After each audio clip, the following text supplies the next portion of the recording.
Park rangers brave danger and violence to protect the Democratic Republic of Congo's Virunga National Park. Pounding rain and heavy flooding from Hurricane Harvey wreaks havoc on America's fourth largest city. And talk about chill. The latest yoga trend combines the downward dog with an ice-cold beer. Africa 54 starts right now. Good evening, I'm Esther Gidhui Ewart in for Vincent Makori. This is Africa 54. Tonight, we begin in East Africa, where a group of Somali families and the government are locked in a heated dispute. The families are refusing to bury the bodies of 10 loved ones, including 3 children, until the Somali government takes responsibility for killing them in a U.S.-backed military raid. The 10 were shot and killed when Somalia's army, supported by U.S. troops, carried out an operation in Barire village, about 50 kilometers from the capital, on Friday. Ali Noor, the deputy governor of the surrounding Lower Shabelle region, told Reuters the bodies would be stored until the government pays compensation, an unusual move that is contrary in a Muslim culture that buries its dead quickly. Somali Army Chief General Ahmed El-Fayed told VOA, quote, "It was not a deliberate action. It was an accident and misunderstanding between the forces and local farmers in the area." The U.S. Africa Command said in a statement, "We take any allegations of civilian casualties seriously, and we are conducting an assessment into the situation to determine the facts on the ground." Virunga National Park in the Democratic Republic of Congo has a wealth of natural treasures that for years have been the target of big business and bad actors. Recently, another rush of ranger killings occurred, reminding both Kinshasa and conservationists of the major risks faced by those who defend this historic park. VOA's senior analyst Jeffrey Young discussed the violence in Virunga and the effort to protect it. We warn you that some of the images are graphic. Virunga Park is unique with its active chain of volcanoes and a rich diversity of habitat that surpasses those of any other African park. UNESCO World Heritage Africa Officer Edmund Mukala speaking via Skype from Paris. Virunga National Park in the Eastern Democratic Republic of Congo was founded more than 90 years ago, the first of its kind on the continent. Its natural beauty is matched by its incredible wildlife. Rare mountain gorillas and elephants and other species, including the zebra-like giraffe, the okapi. But along with its beauty and its incredible natural resources, Virunga has its troubles. In 2015, the park was threatened with oil exploration and extraction, though that activity never moved forward. But there are many other outside threats, as set forth via Skype from London by NGO Global Witness official Billy Kite. In Virunga, we've seen militia groups, oil interests, and local officials combining to really create a climate of terror against those who are trying to preserve national parks. And a bloody terror it is. On August 15, Virunga officials announced the deaths of 3 more park rangers. In July, another ranger was killed, bringing the total killed this year to 8. In the past 20 years, some 160 Virunga rangers have lost their lives trying to protect this African jewel from invasion, wildlife poaching, and natural resource extraction.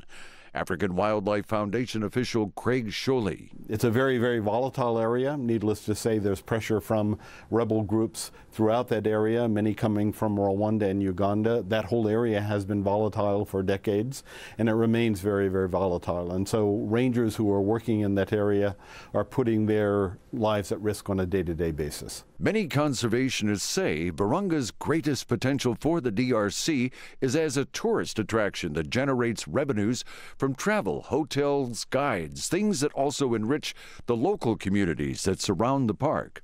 This is the model that Kenya and other African states have successfully used to build economic vitality. But tourists don't go where the safety risks are high. So bringing peace and stability to the Virunga region is a critical task for the government in Kinshasa.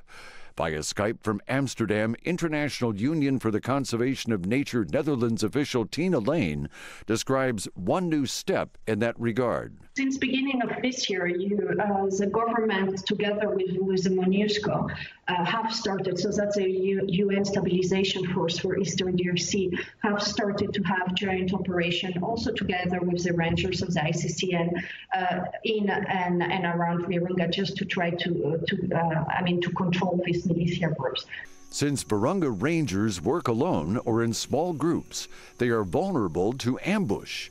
But a new tool enabling rangers to see above and ahead of their positions to detect danger, remote-controlled drones, is now available. Again, via Skype from Paris, UNESCO official Edmund McCullough. Instead of having the rangers being exposed to the poachers with sophisticated weapons, if we can use the machine as an alternative solution, while the army, which is also has been designated to work with the park rangers, could then intervene and prevent really the killing of the rangers. McCullough says that as a UNESCO World Heritage Site, Virunga National Park must be fully supported by all of its stakeholders and protected as the treasure it is. Jeffrey Young, VOA News. Staying in Congo, bonobos are primates that are very closely related to chimpanzees and humans. They are found exclusively in the Democratic Republic of Congo. It is not clear how many there are, but their numbers are on the decline. The world's only bonobo sanctuary is committed to ensuring these animals not only survive, but stay wild. VOA's Kevin Enox reports. The Lolaya Bonobo Sanctuary is the world's only sanctuary for these primates. Here, orphans rescued primarily from the bushmeat trade are rehabilitated and prepared to be sent back into the wild. Every one of these animals is vital to ensuring the survival of the species. You know that bonobos are native to the DRC. They are found in natural environments and on the left bank of the majestic Congo River. And because of this, they are threatened, mainly by poaching. They are disappearing.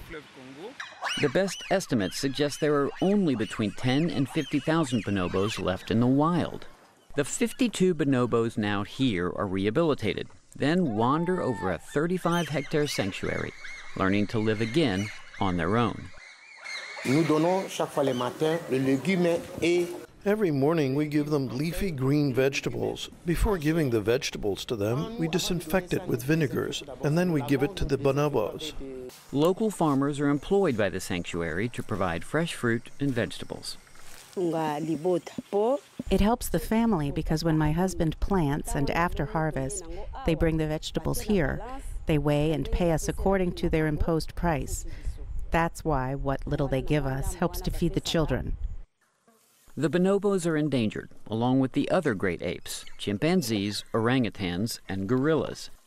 Since 2009, the sanctuary has recorded 3 births among the rehabilitated animals, which they say is their goal, to teach bonobos to live on their own. Kevin Enox, VOA News. The UN Secretary-General Antonio Guterres says the world body faces no pressure from a Saudi-led coalition over a draft UN report on child deaths in Yemen. This comes amid rising concern over civilian casualties from the alliance's air raids in that country. Last week, a coalition raid on Sana'a killed at least 12 people, including 6 children. The International Committee of the Red Cross called the deaths outrageous. The Saudi-led alliance blamed the incident on an unspecified technical error. Guterres, speaking after talks with Kuwaiti Emir Sheikh Sabah Al Ahmad Al Sabah, says the UN is trying to create the conditions needed for deliveries of humanitarian relief. We are doing our best to create conditions for the present stalemate to be overcome. Kuwait was extremely successful in the first conference that was made, and we will be working very closely with the Yemen authorities to see when and how a new strong initiative for peace will be possible. Guterres also expressed support for Kuwaiti's mediation in a dispute between Qatar and 4 Arab states, describing Kuwait as an extremely reliable partner for peace. Kenya's Supreme Court has ordered the Election Commission to allow the opposition to have access to its computer servers and electronic devices used in the vote count. The opposition is disputing the results of this month's presidential vote. Election authorities say President Uhuru Kenyatta won a second term in the August 8th poll by 1.4 million votes. A tally by independent monitors based on a sample of around 2,000 polling stations produced a similar result. Raila Odinga's opposition coalition said in its court petition that the results from more than one-third of the polling stations are fatally flawed. Meanwhile, Supreme Court judges are attending a hearing of the opposition's petition challenging the result. The court must rule by September 1st. If it rules in favor of the opposition, a new presidential election must be held within 60 days. The world's toughest law aimed at reducing plastic pollution is now in effect in Kenya. From now on, Kenyans producing, selling, or even using plastic bags will risk imprisonment of up to 4 years or fines of $40,000. The East African nation joins more than 40 other countries that have partly banned or taxed single use of plastic bags, including China, France, Rwanda, and Italy. It took Kenya more than a decade to finally pass the ban, and not everyone is happy about it. The Kenya Association of Manufacturers says the move could cost up to 60,000 jobs and force 176 manufacturers to close. Kenya is a major exporter of plastic bags to the region. According to the UN Environment Programme, plastic bags take between 500 and 1,000 years to break down. We want to know what you think about Africa 54 and the stories we cover. Join the conversation on Facebook. The address is Africa 54. We're also streaming our show live on Facebook. So check us out and share our show with your friends.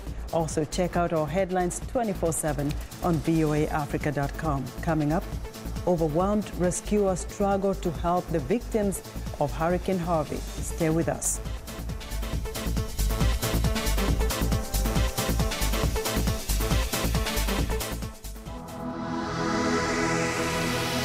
My name's Carla Babb, and I work the Pentagon beat. That access helps me to do better stories. Every day it's my responsibility to collect all of the defense news. It keeps our VOA viewers informed. I get to travel all across the globe. Anything that's defense related and how to protect and keep people safe, that's where I'll go. So it's never a dull moment at the Pentagon. My name is Carla Babb. This is my beat.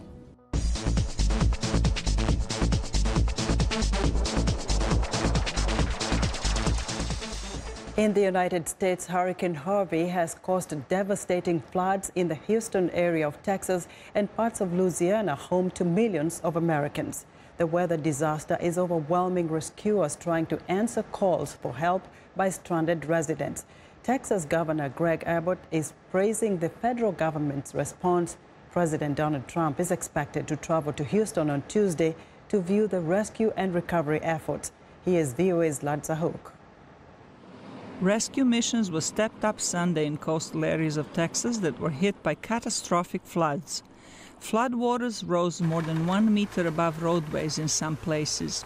Area resident Cameron Collins told VOA's Latin American service that he waded through what seemed like a river to try to obtain some food. My car got flooded, and the apartment down there getting flooded right now. Weather officials have called this the worst flood in Texas ever recorded. A woman died in Houston as she drove through flooded streets on Saturday. The government has strongly advised against driving through flooded areas. Ricardo Martinez, who was caught on the highway during the storm, emphasized that warning. I recommend the people stay home with your family. It's the only way to protect from this water. Helicopters, boats, and high-water vehicles have been evacuating people from inundated Houston neighborhoods. Evacuees are taken to shelters in higher areas. Officials have urged people to get on top of their homes to avoid becoming trapped inside and to wave sheets or towels to draw attention to their location. Texas Governor Greg Abbott assured those still affected that help is on the way. Our top priority is to protect human life. And from the state of Texas side, We are working with local officials to do everything we can to protect our fellow Texans. Houston Mayor Sylvester Turner said the storm is a test for the community. He expressed confidence that the city will rise to the occasion. If we remain calm, and if everybody does his or her part, we will get through this with minimum loss of life, and this city will get right back on track, and we'll move right forward. But we have to get through it, and in order for that to happen, everybody must do his or her part. President Trump praised the state and federal response to the tragedy, writing in a tweet, "Experts are calling Harvey a once-in-500-year flood. We have an all-out effort going, and going well." Trump said his visit will only go ahead if he is sure it will not distract from rescue efforts. Zlatica Hoke, VOA News, Washington. Reports of cyber attacks against companies and governments worldwide seem to be appearing in the headlines more frequently this year.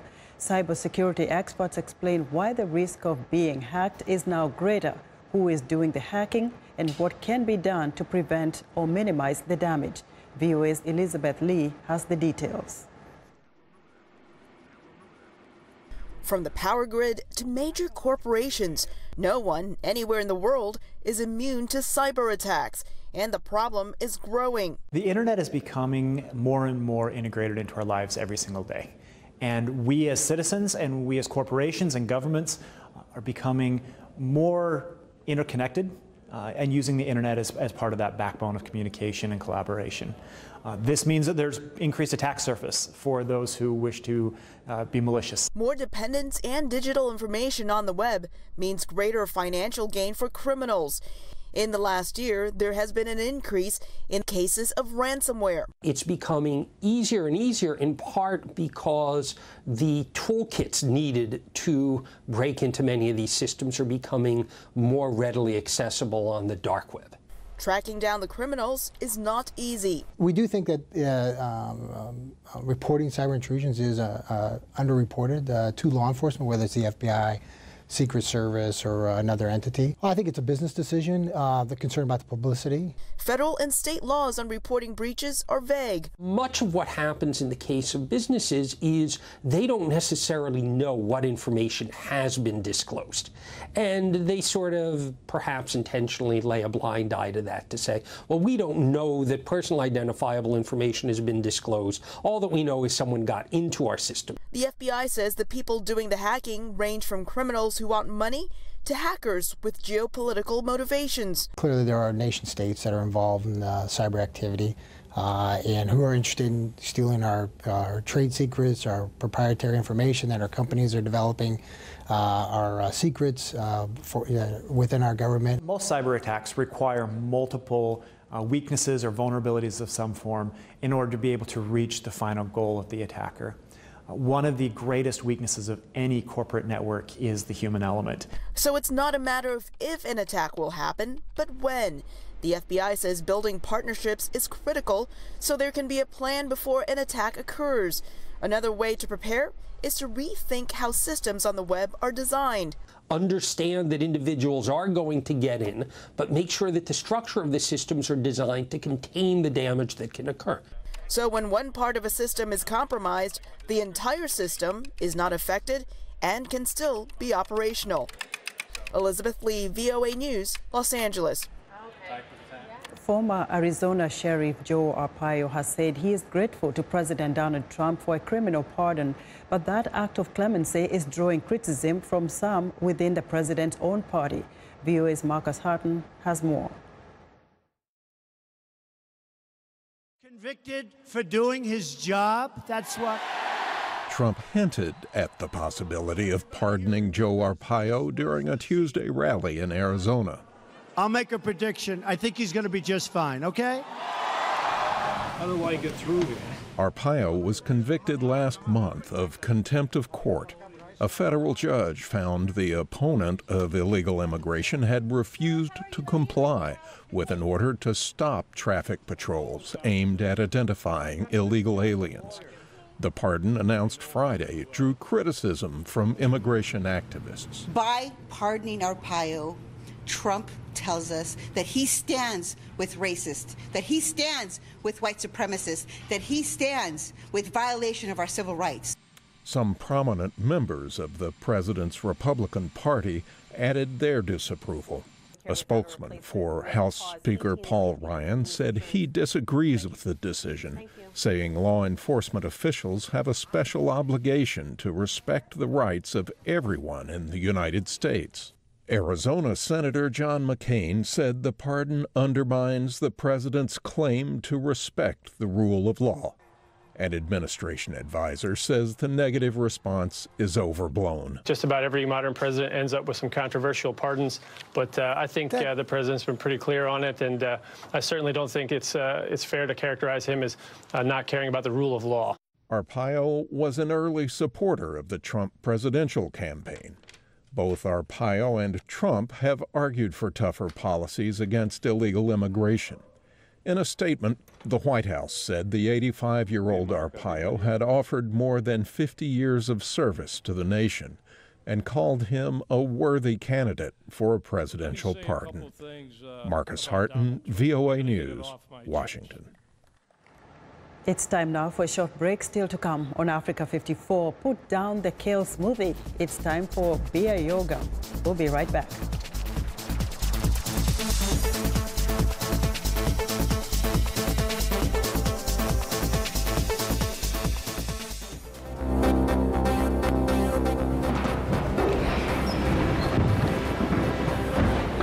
Regard to the election, it cannot be considered to be just a minor transgression.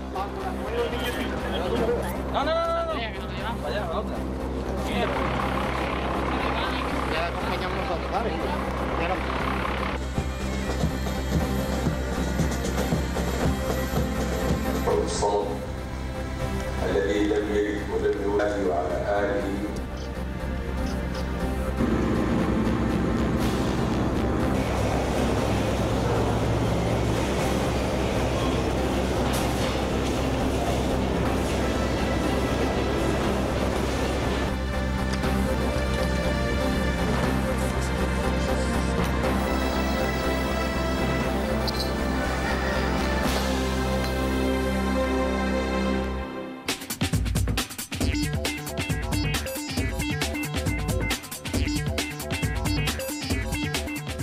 And welcome back to Africa 54. Here's what's trending.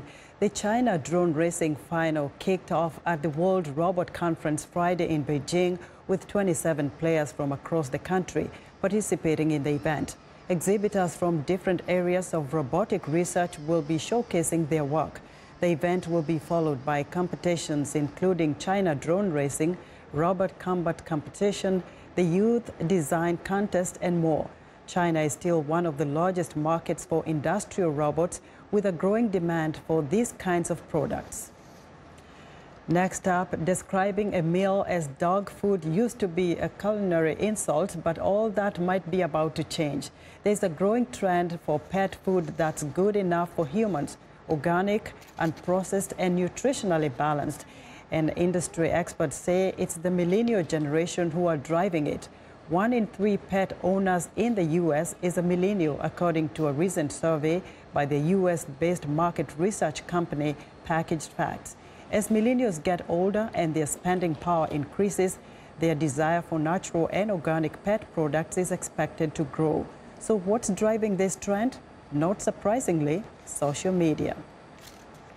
And finally, this may not be a typical venue for a yoga class, but for these beer yoga aficionados, balance and a bevy go hand in hand. Beer yoga originated at the Burning Man Festival in the U.S. The idea is that the alcohol allows yogis to let themselves go and relax properly. And while the idea of a drunken downward-facing dog might seem like a laugh, it is harder than it looks. An hour session in this class in London will set you back 12 British pounds or 13 euros. Yoga mat and the can of beer included. It remains to be seen just how long this trend can stand up. And that's what's trending today. Nuclear power in the U.S. is under threat. Power plants are closing and new construction is being abandoned. At a recent conference in San Francisco, Women working in the industry talked about how more should be done to make nuclear power scarce to the public and how they may be the best suited to do it. VOA's Michelle Quinn attended the U.S. Women in Nuclear National Conference to find out more. Fukushima, Chernobyl, 3 Mile Island. Nuclear energy disaster sites that critics use to advocate closing all nuclear power plants. They say the risk of radiation are too great. But plants are closing anyway because of the availability of cheap natural gas, greater energy efficiency, and public safety concerns. To address those concerns, the industry is turning to powerful advocates of their own, women who work in nuclear power, to help change attitudes of other women who tend to be more skeptical than men about nuclear energy's benefits. There are thousands of women who work in the nuclear industry. Kristen Zaitz and Heather Madison work at California's Diablo Canyon Power Plant. A plant reactor operator and a seismic engineer, the two started Mothers for Nuclear, a group to promote the environmental benefits of nuclear energy. As mothers, I think we also have an important role to play in letting the public know that we support nuclear for the future and for our children. And we don't know any other mothers that are supporting nuclear power in a vocal way, and so we just felt like there was a gap to fill. Their message, that nuclear is a clean energy source because it doesn't emit carbon dioxide, is aimed at women. Industry advocates say that women promoting nuclear can be seen as more believable than men. The two wear necklaces with a small amount of uranium inside a glass pendant, which they say is safe. I went into the plant being very skeptical of nuclear and being somewhat afraid of it. And it took me 6 or 7 years to really feel like, okay, this is something good for the environment. I don't want other people to take 6 years making that decision, and we don't have that long. Mothers for Nuclear's message comes as few new plants are being built. Diablo Canyon, where the two women work, is scheduled to close its 2 reactors by 2025. It is the last nuclear power plant in California. Critics of nuclear energy say it doesn't matter who's promoting it. Using mothers' voices to argue for a technology that is fundamentally dangerous and that has been demonstrated by disasters like Fukushima to be not safe for the communities that surround nuclear power plants or even cities that are hundreds of miles away is disingenuous. Still, younger women say they look at careers in this industry because they are socially minded. I went into this wanting to do something good for the world, wanting to bring power to people. There's still over 1 billion people in the world that don't have access to electricity. While the future of nuclear in the United States may be uncertain, the women here say they have a positive story to tell. For VOA News, this is Michelle Quinn in San Francisco. And that's our show for today. Good night from Washington.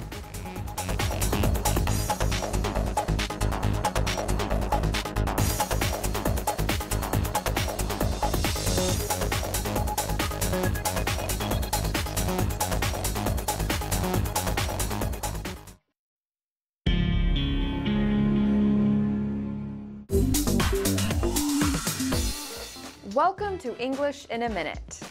Most people enjoy listening to music.